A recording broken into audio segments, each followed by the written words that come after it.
It has been such a long time that I have gone to a cinema, watched a movie, and spent at least 5 to 10 minutes after the movie has ended contemplating on what I have just saw.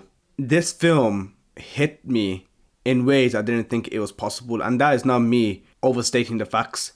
This film would either make you feel like you have destroyed the world or that you had some part in the destruction of Nagasaki and Hiroshima. I have seen Oppenheimer twice now. I'm going to watch it for the third time next week in 70mm IMAX once again.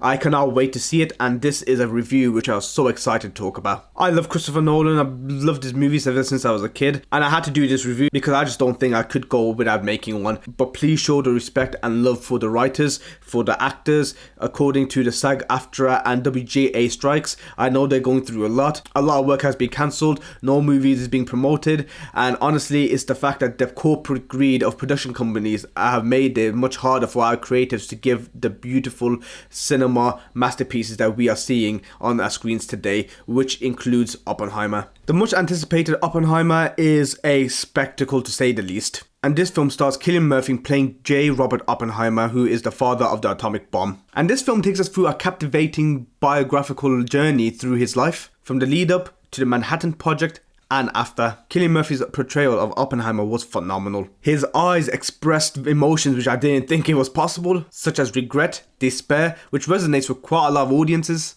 His performance was soulful, weighty, and we witnessed a transformation of a flawed character into a man burdened by the consequences of his own creation. And there were moments in this film where I saw some characters on screen played by certain actors which I didn't even realize they were even a part of the cast. The supporting cast, you had Emily Blunt, Robert Downey Jr., Matt Damon, Jack Quaid, Josh Peck, Josh Hartnett, Rami Malek, Gary Oldman, Casey Affleck, and many more. Like literally, I cannot even name them.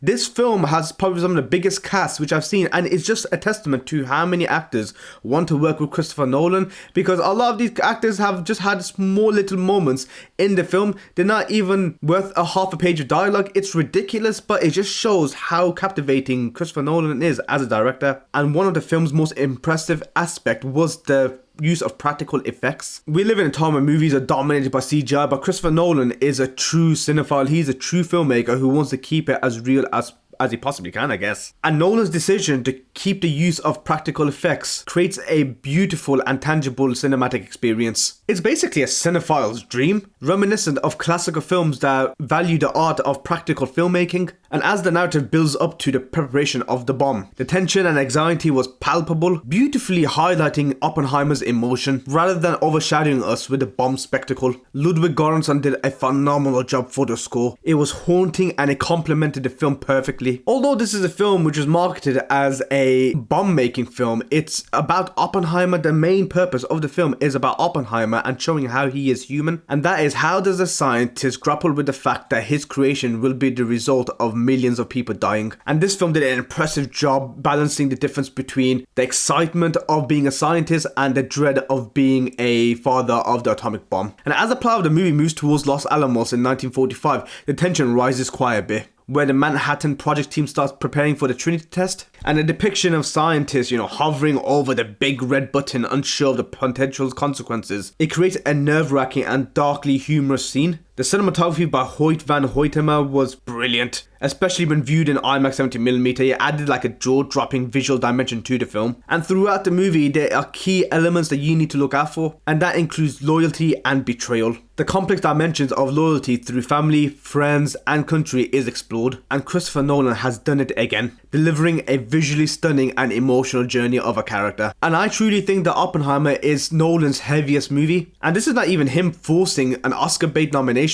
This film could potentially get some of the biggest nominations in Oscar history.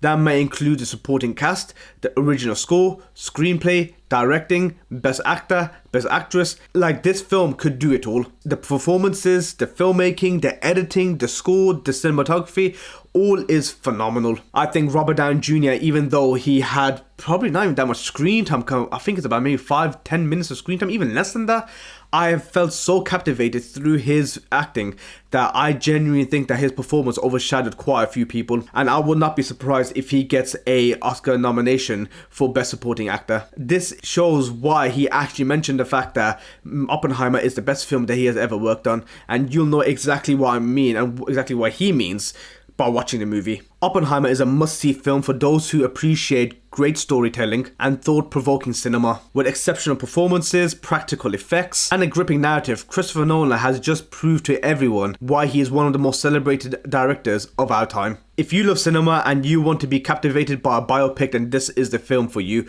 Of course, it's subjective. Not a lot of people would want to sift through a biopic which is 3 hours long, but if you truly love cinema, this is a film that you have to watch, and I would say it's up there as one of my top 3 films of Christopher Nolan that he has ever made. I hope you liked the video, I hope you liked the reaction. Like, share, subscribe, and comment. Let me know what you think. Have you seen this film? What did you think of it? Where do you rank it? Where do you rank it in all the Christopher Nolan films that you have ever seen? Let me know, and hopefully get to see you in my next video.